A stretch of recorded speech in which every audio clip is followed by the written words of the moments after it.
They called her checklist. The nurses on the fourth floor thought it was funny.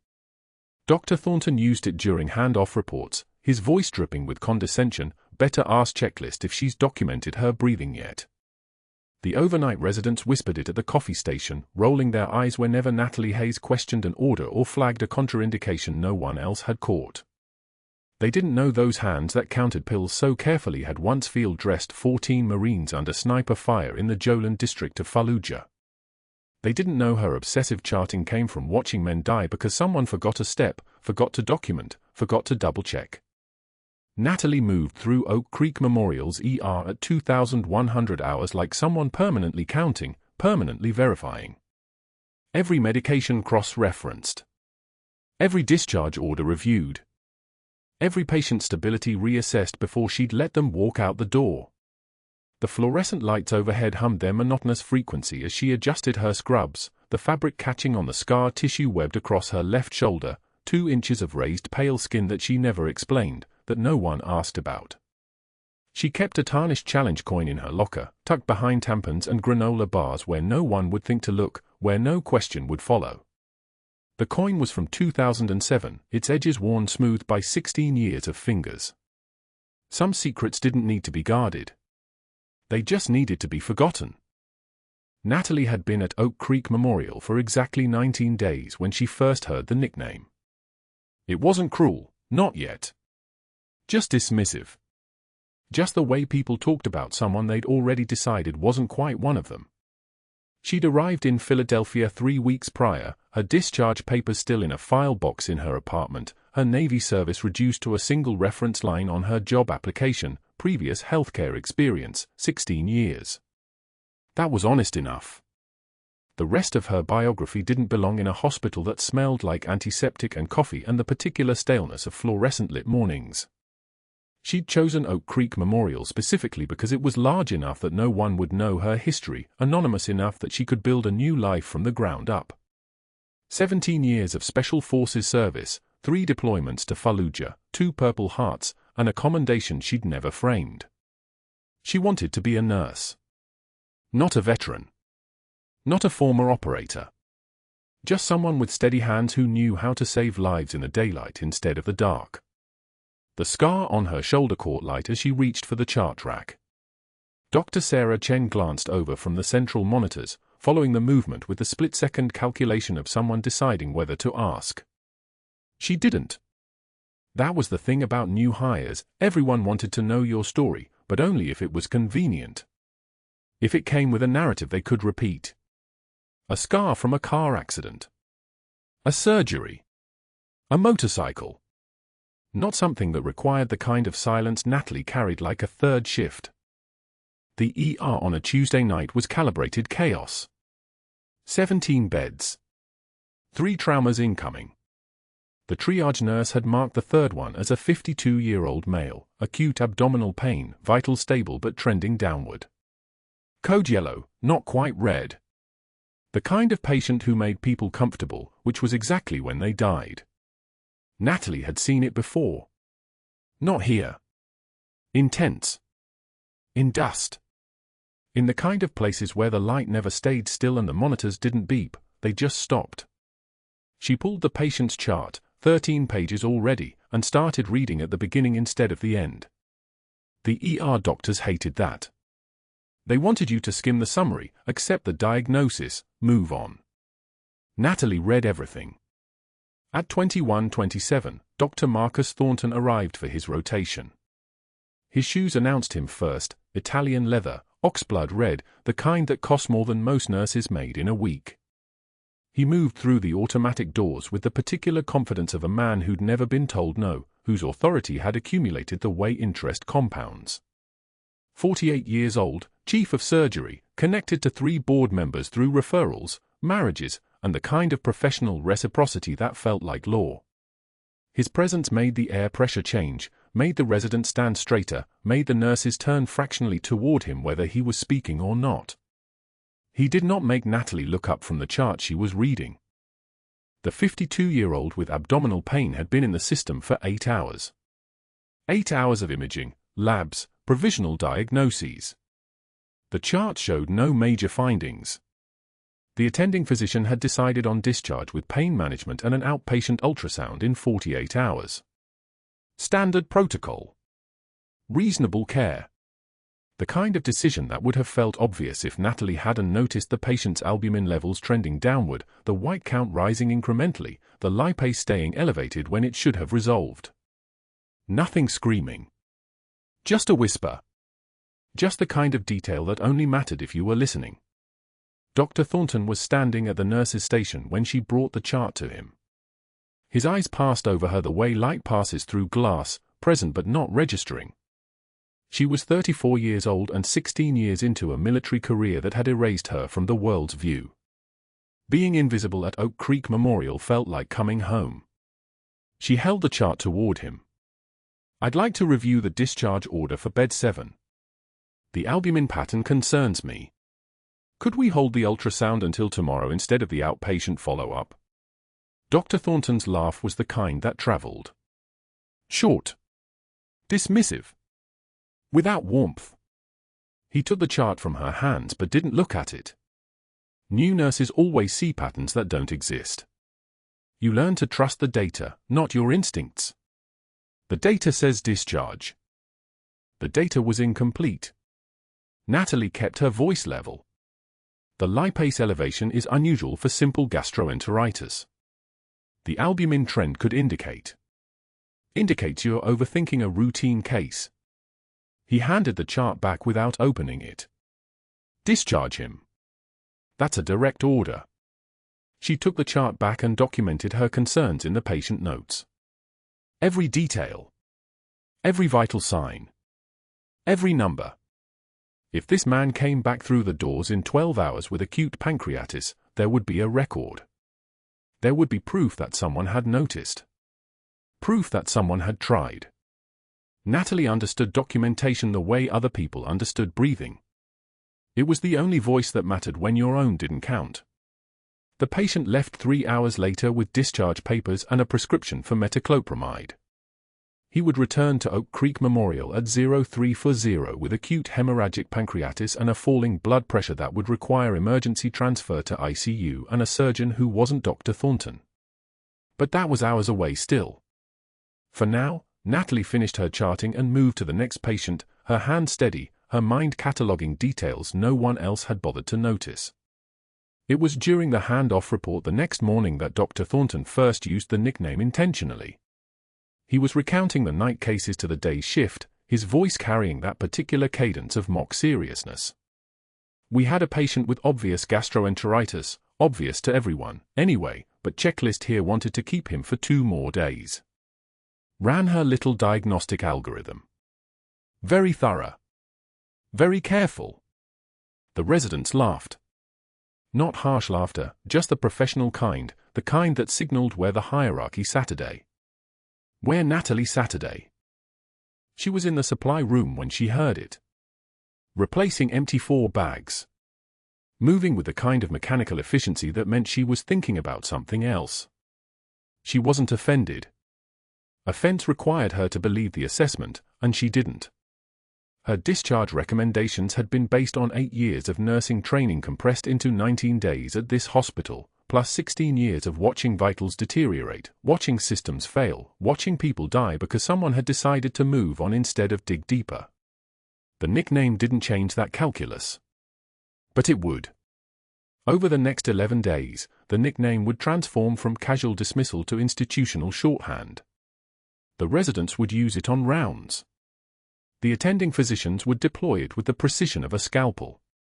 The nurses on the 4th floor would say it without malice, just the way you'd mention the weather. Checklist asked about your discharge order. Better ask checklist if the patient's stable. Checklist thinks she knows better than the protocol. By day 19, the nickname had weight.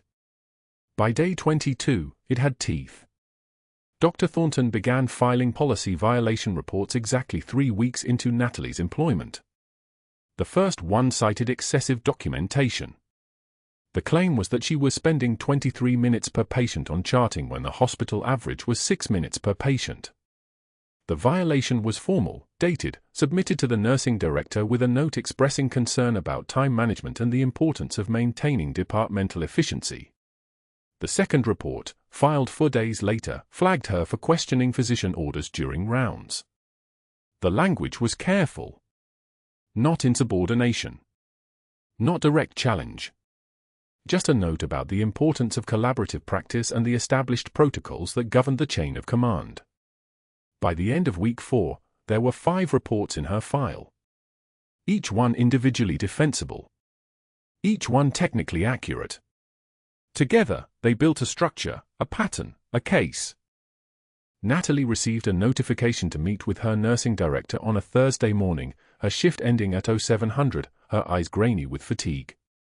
The director was a woman named Patricia Vasquez, 51, who had hired her on the basis of her references and her calm demeanor during the interview. Patricia had not asked about the scar on her shoulder. Patricia seemed like someone who understood that some people carried things that didn't need explaining. The meeting lasted 12 minutes. Patricia placed the violation reports on the desk between them, her expression neutral. 5 reports in 21 days is unusual, Natalie. These are relatively minor individually, but together they indicate a pattern that concerns me. Dr. Thornton has raised questions about whether you're a good fit for this department. Natalie's hands were folded in her lap. Her voice came out deferential, carefully measured. I documented thoroughly because patient safety requires it. I questioned orders because the protocol wasn't addressing the clinical picture. If that's a problem, I can adjust my approach. Patricia leaned back in her chair. That's not quite what concerns me.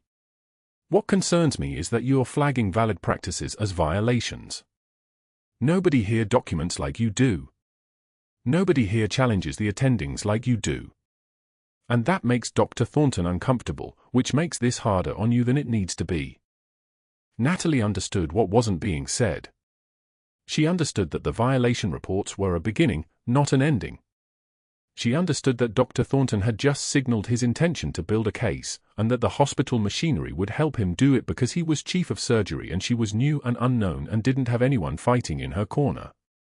She understood that this was how power worked when you wore the right credentials and kept the right connections warm. I'll be more efficient with my documentation, she said quietly. I'll work within protocol. Patricia softened slightly. I believe you. Just be aware of the environment. Politics matter in places like this. When Natalie left the director's office at 0720, she walked to her locker and held the tarnished challenge coin in her palm. The metal was warm from her pocket, worn smooth where her thumb had rubbed it 1,000 times in the pre-dawn hours when sleep wouldn't come. It was from a rescue operation in 2007. 14 Marines extracted. No casualties. 24 hours of sustained operations. The coin weighed almost nothing. It meant everything. She was still holding it when the emergency alert sounded. Code Blue, Trauma Bay 1. ETA 90 seconds. The coin went back in her locker. Her shift was ending. Someone else would handle it. But her feet were already moving, her hands already pulling on fresh gloves, her body remembering what her mind had tried to retire. The first humiliation came during grand rounds on a Tuesday morning. Conference room B was packed, 30 residents, their tablets glowing, coffee steaming in ceramic cups that clinked against the table. Dr. Thornton stood at the projector, his shadow stretching across the screen like a threat. He was pulling up charts. Her charts. Here we see an example of resource misallocation, Thornton said, his voice smooth as oil on water. The laser pointer circled her documentation, a 62-year-old female, chest pain, normal initial labs, admitted for observation anyway. Nurse Hayes demonstrates the dangers of exceeding one's training. This patient could have been discharged 4 hours ago. Instead, apparently 16 years of nursing school hasn't taught some people the difference between caution and paranoia. Natalie stood against the back wall, her jaw tightening so slightly that only someone trained to read micro-expressions would notice. Her hands were clasped behind her back in a modified parade rest, a stance she'd held for 384 days in Fallujah, waiting for the next order, the next crisis, the next person bleeding out. She said nothing. She didn't move. The resident to her left shifted uncomfortably, suddenly very interested in his tablet screen. Thornton clicked to the next slide.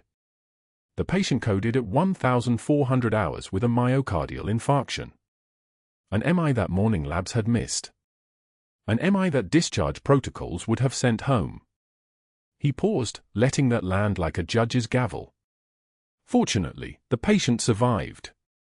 But this represents the exact kind of deviation from evidence-based medicine that creates liability for this institution. He didn't say she was right.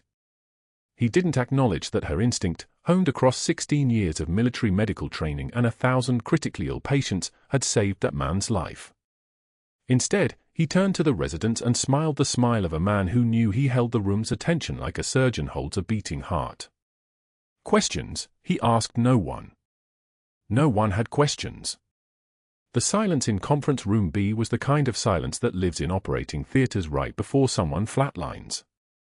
The second attack came 3 days later at the third-floor vending machine.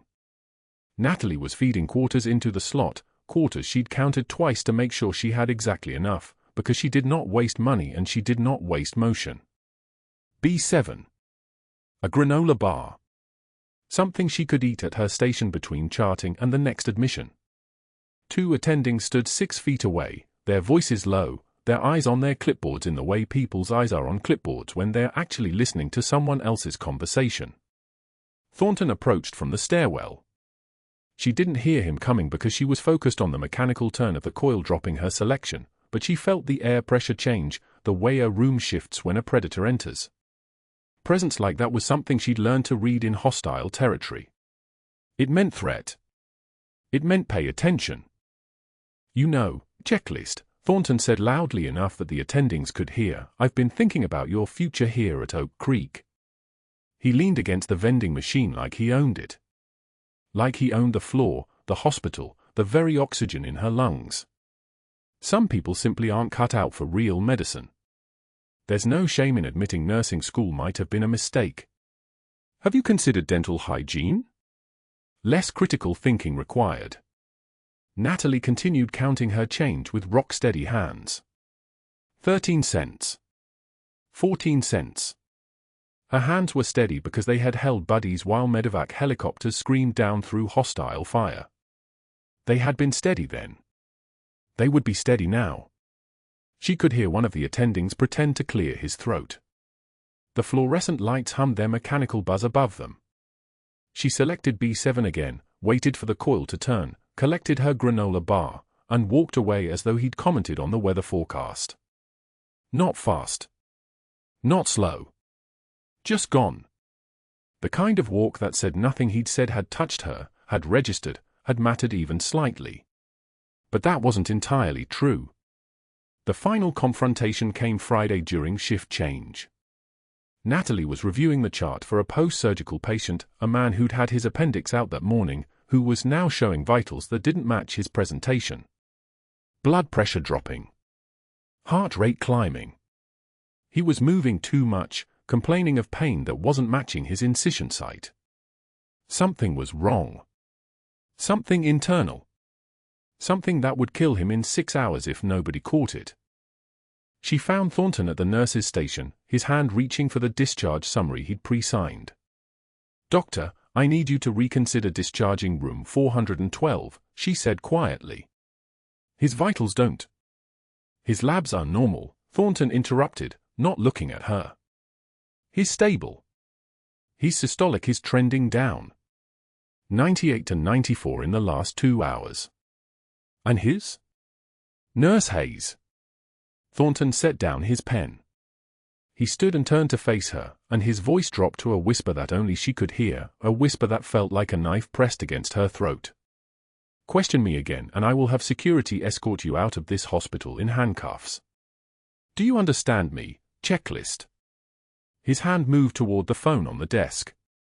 His fingers were already touching it, already reaching for the threat he'd just articulated. His eyes were empty, the eyes of someone who believed he was untouchable, that his title was a suit of armor nothing could penetrate. Natalie returned to her station without a word.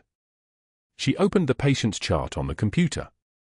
She began documenting with meticulous precision every blood pressure, every heart rate, every observation she'd made, formatted perfectly, time-stamped accurately, her handwriting precise as a surgical incision.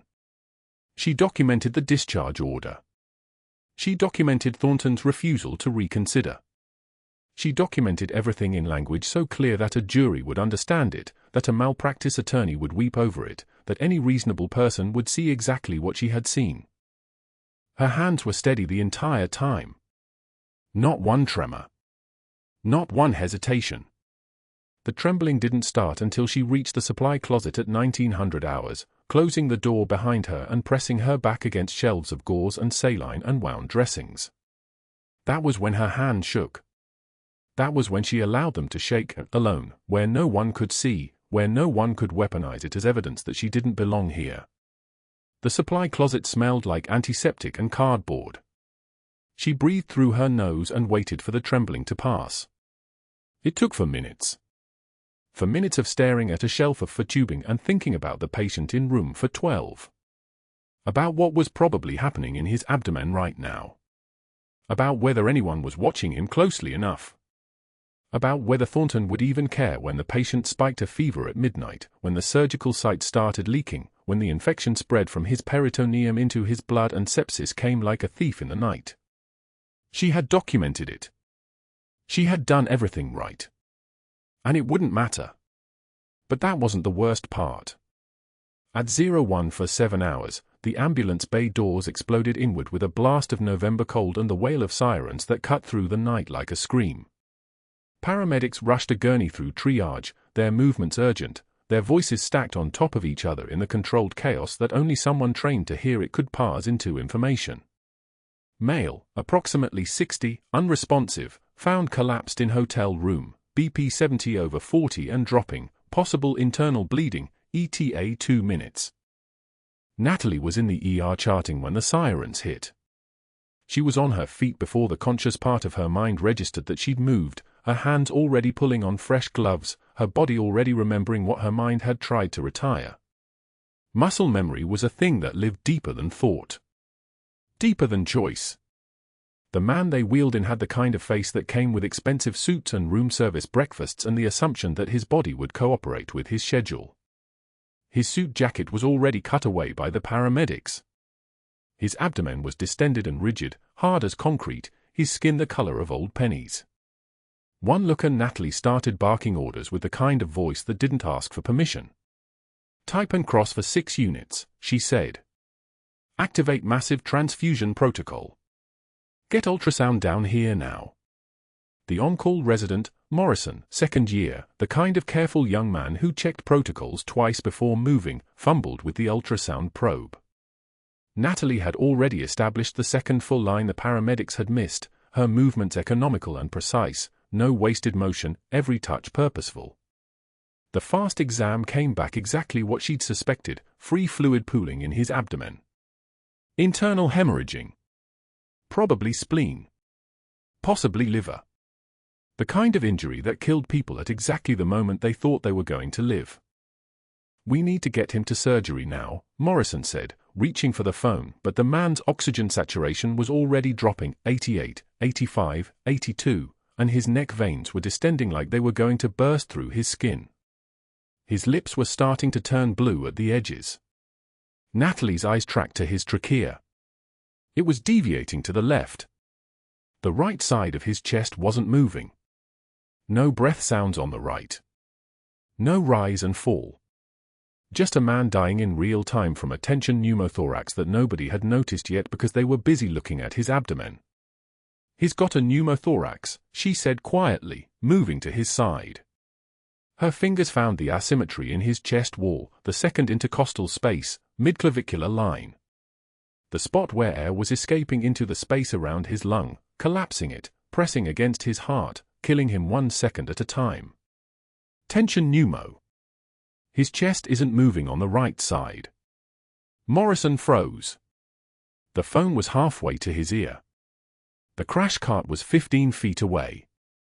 Dr. Thornton was somewhere in the building, probably 20 minutes out if someone called him, probably sipping coffee in his office without any idea that mortality had just walked through the ambulance bay doors.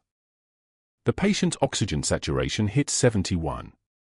Natalie reached for the 14-gauge angiocath needle on the crash cart, muscle memory from 16 years ago, from a forward operating base outside Fallujah where the sand got into everything and blood was just blood and you either moved or people died. She didn't ask for permission. She didn't wait for an order. She found the anatomical landmarks by touch, her fingers reading the geography of his chest wall like a blind woman reading Braille. The needle went in.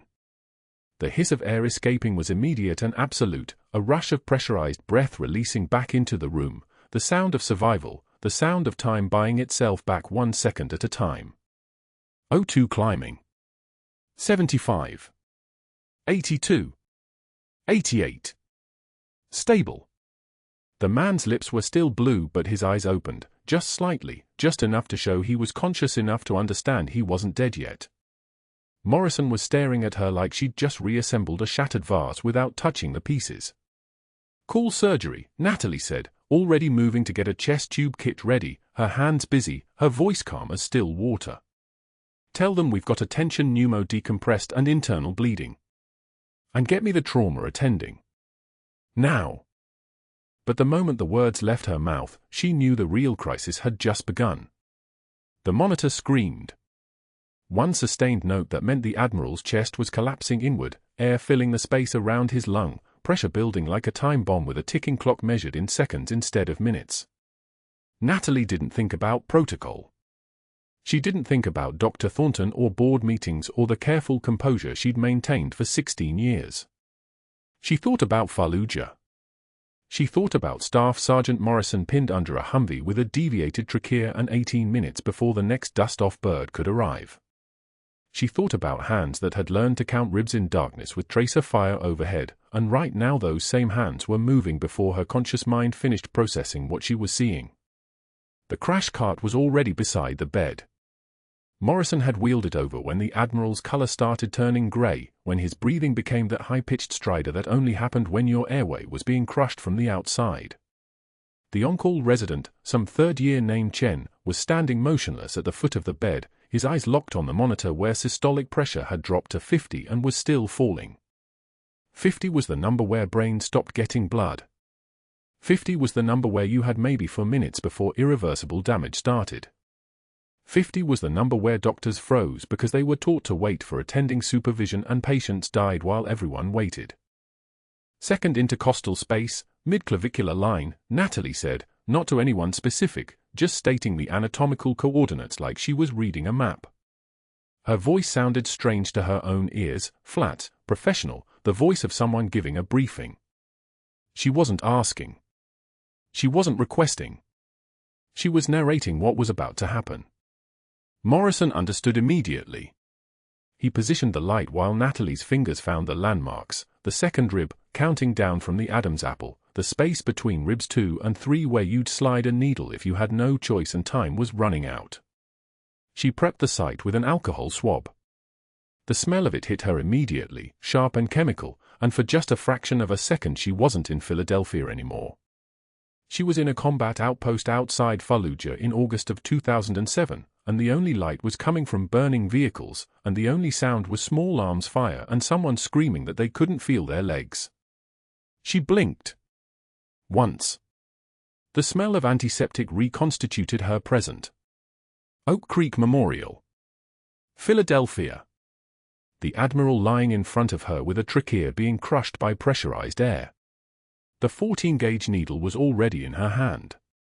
She didn't remember pulling it from the crash cart, but muscle memory was like that, it knew things before conscious thought caught up. The needle was large bore, the kind used for rapid fluid resuscitation, and right now it was going to do something completely different. Right now it was going to be a lifeline. She positioned it perpendicular to the chest wall, felt the resistance of skin and fascia, then the sudden give as she penetrated the pleural space.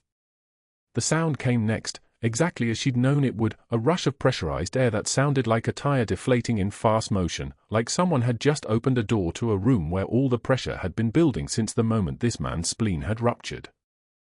The Admiral gasped. His eyes flew open. His color went from ash gray to something that resembled human tissue again in the space of 5 seconds. His oxygen saturation climbed from 68% up through 70, through 80, stabilizing in the low 90s. His trachea drifted back to midline. The monitor's sustained scream became irregular beeping again, terrified beeping but viable beeping, beeping that meant his heart was still trying to pump blood to a brain that was getting oxygen again. "Get me a chest tube tray," Natalie said. Still flat. Still matter-of-fact. "He's still bleeding out. We need to get him to surgery now. Morrison, call the OR. Tell them we need an attending and a team prepped for hemorrhage control. Ruptured spleen, possible hepatic injury, prepare for massive transfusion protocol."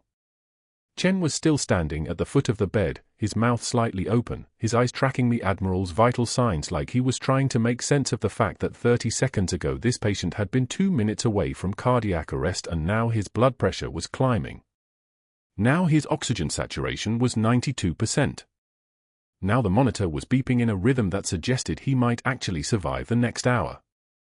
"Did you?" Chen started, but Natalie was already moving, her hands working with the practiced efficiency of someone who had done emergency procedures in worse conditions with worse equipment and worse odds. She established the chest tube using a Seldinger technique, threading the wire through the needle she'd just placed, dilating the space, advancing the tube until water bubbled in the collection chamber and blood drained into the bag below. The tube hissed with each breath the Admiral took, the sound of air and fluid moving where they should never have been allowed to accumulate. "Get 2 units of O- on the way up," she said to Morrison, who was already on the phone. "He's lost at least 2 liters already. Prepare for 4-unit transfusion protocol, fresh frozen plasma standing by, call blood bank and tell them we might need more." Her voice was giving orders now, not suggestions, not requests. It was the voice she'd used in another lifetime when she'd held men's lives together with her hands and her decisions and her knowledge of anatomy and hemorrhage and the mathematics of survival. By 0220, they had the Admiral stabilized on a gurney and moving toward the operating room with surgical staff waiting and blood ready and a trajectory that suggested he might actually see tomorrow. Natalie documented everything with meticulous precision, the same careful handwriting she used on every chart, the same attention to detail that Dr. Thornton had mocked in her performance review as excessive and obsessive and indicative of someone who didn't understand that nursing was about efficiency, not perfectionism. She documented the time of decompression, the vital signs before and after, the gauge of the needle, the exact volume of blood drained from the chest tube. She documented every decision because documentation was evidence, and evidence was the only thing that would protect her if anyone decided to ask why she'd performed a procedure that only physicians were licensed to perform. She was still charting at 0235 when Dr. Thornton arrived. He came through the ER entrance with his hair disheveled from the drive and his eyes moving fast, the way they moved when his hierarchy had been disrupted, when someone in his hospital had done something without asking his permission first. He read her chart once. Then he read it again. She watched his face change colors, the flush starting at his neck and climbing up toward his hairline, the kind of flush that came from anger or fear, maybe both. "You performed a needle decompression without a physician order." His voice was very quiet. That was worse than yelling. Yelling was bluster. Quiet was control. "Who the hell do you think you are?" Natalie didn't look up from her documentation. She turned the page and kept writing, her pen steady, her hand steady, not a tremor anywhere in her body because she had learned in Fallujah that fear was just information and information was just data and data didn't require an emotional response. She'd learned that the moment your hand started shaking was the moment you stopped being useful. She'd learned that composure under pressure wasn't about not being scared, it was about not letting the scare show. The patient's trachea was deviated, she said. Still flat. Still professional. Blood pressure 50 systolic. Oxygen saturation 68 and falling. He had maybe 4 minutes before irreversible cerebral damage. There was no attending available, the resident was frozen, and he would have died. Protocol requires the patient to survive, Natalie interrupted, and Dr. Thornton's face went a shade darker because she had just interrupted him, and that was a violation of something even more sacred than hospital policy. It was a violation of hierarchy. It was a violation of the understood agreement between them that he was the authority and she was the subordinate, and she would wait to be spoken to, and she would accept his corrections, and she would fade quietly into the background when His Eminence required the space. He would be dead if protocol had been followed. He's alive because protocol was violated. I'll accept the consequences. She turned back to her charting before he could respond. She could feel his presence beside the desk, feel the weight of his attention, the intensity of his fury radiating like heat. She had seen this before in other men in other places, the moment when they realized that control was slipping and authority wasn't as absolute as they'd believed. They always reacted the same way. They escalated. They brought in reinforcements. They burned everything down rather than accept being second-guessed. Dr. Thornton was already on his phone.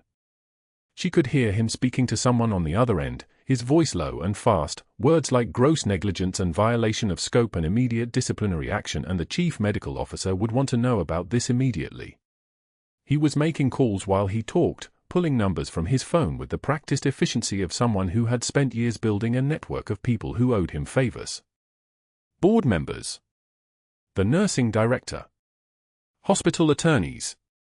He was activating his infrastructure, preparing his response, treating this the way he would treat any threat to his control, with the calculated precision of someone who understood that institutional power was about relationships and favors and the ability to make phone calls that ended careers.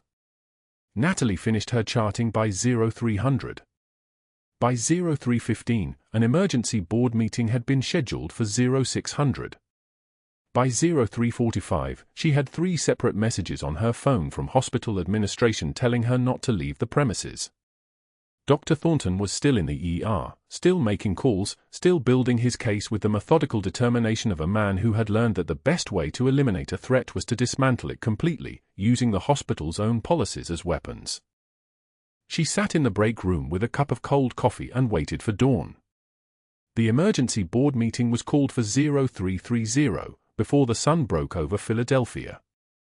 Dr. Thornton made the calls himself, his voice steady and measured through the darkness. 3 board members he'd cultivated for exactly this kind of situation, their loyalty purchased through years of surgical referrals and consulting fees. Harold Pierce owed him $40,000 in deferred payment for a case referral. Margaret Vance's son had gotten into medical school through Thornton's letter of recommendation. Thomas Burke's practice depended on receiving patient transfers from Oak Creek Memorial. When Thornton explained that a nurse had performed an unauthorized medical procedure, violated protocol, and endangered a patient despite his explicit orders, well, there was nothing to discuss. The pieces were already in place. He didn't stop there. At 0345, he called Margaret Chen, the nursing director who'd hired Natalie 18 months ago, and his voice took on a tone of concerned confusion. I've been going through her personnel file and I'm seeing some gaps. Major gaps. Her previous employer in the private sector, her references, did you do a thorough background check? Margaret's voice crackled through the phone, defensive, explaining that Natalie's credentials checked out, her references were solid. Well, Thornton said, I'm wondering if we missed something. She certainly seems to have medical knowledge beyond what a civilian nurse would typically possess. I'm just concerned we may have brought in someone without proper vetting. The implication hung in the air like a surgical cloud: negligent hiring, liability exposure, regulatory violations. By 0400, the hospital's outside counsel was already in his email. David Stanton, a lawyer who'd worked for Oak Creek Memorial for 7 years, specialized in employment termination cases. Thornton provided him with 6 months of documentation, the incident reports he'd filed, the performance reviews he'd written, even recordings from grand rounds where he'd critiqued her clinical decision-making. The picture emerged: the nurse who questioned authority, operated outside her scope, and now had performed an emergency procedure without physician authorization. Stanton confirmed it took exactly 42 minutes to determine that termination was not just justified, it was necessary. You have clear documentation of progressive performance issues, Stanton said.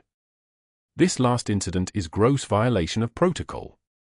The hospital is exposed if you don't act. Thornton hung up and allowed himself a thin smile. Natalie had made a mistake thinking military training would protect her in a civilian hospital. She didn't understand how institutional power worked. It didn't announce itself in loud voices or threats. It moved silently through phone lines and email chains, through favors called in and leverage applied. By the time she realized what was happening, it would already be over. At 05:05, they called her to the chief medical officer's temporary office on the 3rd floor. The space was cold, all stainless steel and glass, the kind of room designed to make people feel small. Thornton stood at the head of a table with 2 board members flanking him like sentries, their expressions carefully neutral. Stanton sat to his right, a folder open in front of him. Natalie walked in with her hand steady, her face carved from stone, and sat in the chair they positioned closest to the door, the guest chair, not the collegial chair.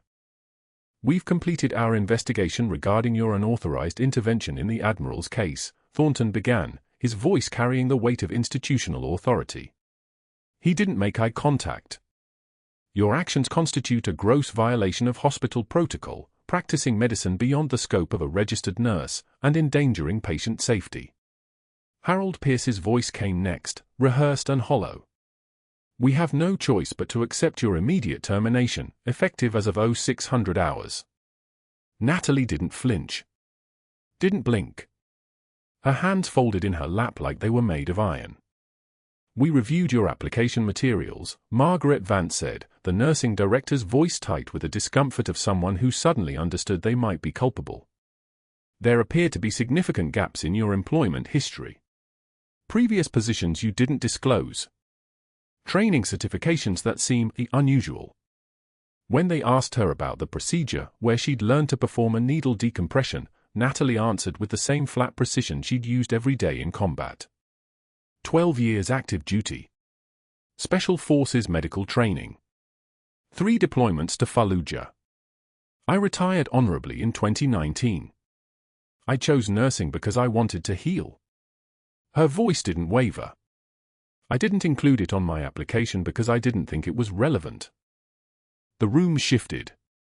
Something flickered across Thornton's face, a moment of hesitation, like a predator encountering unexpected prey. But only a moment. He recovered quickly, his pen already moving across the termination paperwork, the gesture dismissive as a backhand. "Your military background, however impressive, is irrelevant to your violation of hospital protocol. Policy exists to protect patients. No one operates outside it." He didn't give her a chance to respond.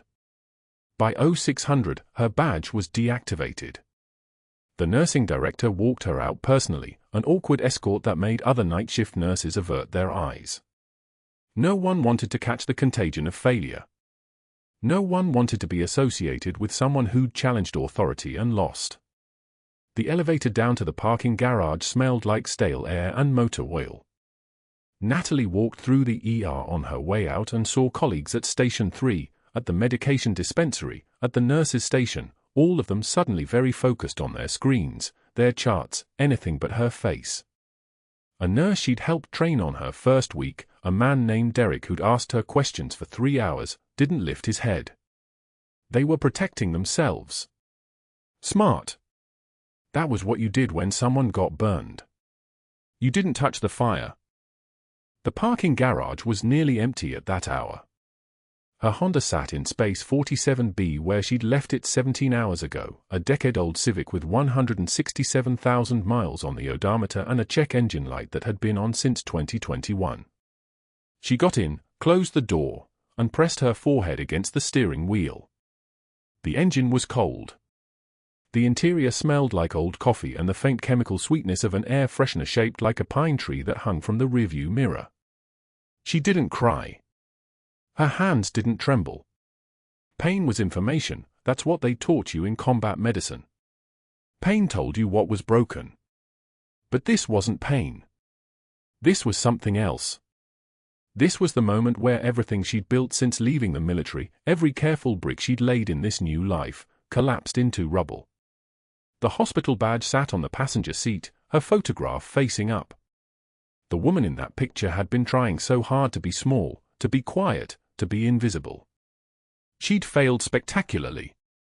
Now she was a cautionary tale the night shift would tell for months, the nurse who got too confident, who challenged the wrong person, who forgot that heroism in a war zone didn't translate to safety in a civilian hospital.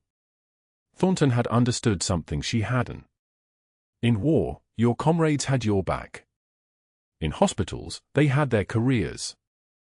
Morning light crawled across the concrete pillars in pale bars, and Natalie sat motionless, her forehead still pressed against the wheel, physically incapable of starting the engine and driving away from the place where she'd tried to be someone new. Above her, in the ER, in the ICU 2 floors up, the Admiral was regaining consciousness. In 10 minutes, his eyes would open. In 15, he would ask where the quiet nurse was. In 20, hospital administration would scramble to explain what they'd done. But Natalie didn't know that yet. She only knew that the sun was coming up, and she was still in the parking garage, and the steering wheel against her forehead was the only solid thing left in a world that had decided she didn't belong in it anymore. The badge on the passenger seat caught a sliver of morning light and glinted like a discarded medal, like something that had already been taken away long before dawn broke across Philadelphia. At 1100 on a Tuesday, Dr. Thornton demanded Natalie's complete personnel file, citing the termination review process. He wanted ammunition. What he found instead was a fuse burning down to something much larger than himself. The records room was cold and smelled like aging paper and fluorescent dust. He sat alone at the desk with the file open, and his coffee went still in his hands. Redacted sections marked classified. A DD 214 discharge form showing honorable separation with commendations that required security clearance to view in full. A designation that made him reread it twice, Senior Chief Petty Officer, United States Navy, Special Operations Command. 16 years of service. 3 combat deployments. The commendations were listed by their abbreviated codes because the actual descriptions were still classified. JSOC operations didn't end up in civilian personnel files without serious protection. He'd fired a decorated combat veteran for using skills that had saved lives in a war zone. His hands began to tremble. By 1400, 3 board members were asking pointed questions about why Natalie's military background hadn't been factored into the termination decision. One of them, Patricia Halloway, the board chair, had a brother who'd served in the Navy. She knew what those redactions meant. She knew what a senior chief petty officer did. The hospital attorney mentioned words like wrongful termination and veteran discrimination, and Thornton felt the institutional power he'd built like a house of cards start to shift beneath him. But that wasn't the worst part. The Admiral security detail started asking questions about Natalie's training. How did a floor nurse know emergency decompression technique with military precision? How did she move with that kind of calm under lethal pressure? What was her actual background? The Admiral's people didn't ask casual questions. They asked questions with encrypted phones and background check authority that made security directors nervous. Thornton watched his network begin to fracture in real time. The board members who owed him favor suddenly had scheduling conflicts. The nursing director stopped returning his calls. The hospital attorney started copying everyone on emails instead of having quiet conversations. In desperation, Thornton did something that crossed from institutional sabotage into actual crime. He attempted to alter Natalie's personnel records, backdating disciplinary reports to create a pattern of insubordination that predated the needle decompression. He falsified dates on 3 incident reports, invented a written warning from September that had never existed, created documentation of a patient safety concern that was pure fabrication. The problem was that Natalie documented everything. Everything. Her copies didn't match his versions. Dates didn't align. The written warning predated her hire date by 2 months. A file clerk named Marcus, someone Thornton had never noticed, had probably bullied without even realizing it, watched him in the records room with security camera footage queued up on the monitor, watched him alter dates and forge signatures, and made a choice. He contacted the hospital's compliance hotline at 0930 on a Thursday morning. Within 36 hours, the internal investigation expanded when auditors found something worse. Dr. Thornton had been altering patient charts for 3 years. changing surgical complication rates to protect his outcome statistics, hiding post-op infections and bleeding events that should have triggered quality reviews. At least 17 patients had suffered adverse events that never appeared in his official record. The FBI arrived at Oak Creek Memorial on a Tuesday morning with a warrant for fraud, healthcare fraud, falsifying medical records, obstruction of a federal investigation into veteran employment discrimination. They cuffed him at 15:30 during shift change, timing it exactly, the moment when everyone would see. Thornton in handcuffs walking past the ER nurses' station where every person he'd ever called incompetent, every nurse he'd dismissed as not cut out for real medicine, watched in absolute silence. News cameras caught every step. Reporters shouted questions about patient safety and how many charts had been compromised. The perp walk aired on every evening news outlet in the Northeast. The room went so quiet you could hear the rain outside pounding the loading dock. What happened next didn't just silence the room, it rewrote Natalie's entire trajectory at Oak Creek Memorial. Within 48 hours, she was reinstated with full back pay, a formal written apology from the hospital board signed by Patricia Holloway herself, and an offer that came with genuine authority behind it. Director of Emergency Medicine. Not a title. A mandate. Create new protocols that valued clinical judgment alongside policy. Redesign the entire trauma response system. She accepted on one condition: every ER nurse would receive advanced trauma training, the kind of training that kept people alive in the worst moments. The kind of training that had saved the Admiral's life. 6 months later, Dr. Thornton was working night security shifts at Oak Creek Memorial as part of his plea agreement, 3 years probation, permanent surrender of his medical license, community service at the hospital where his crimes had occurred.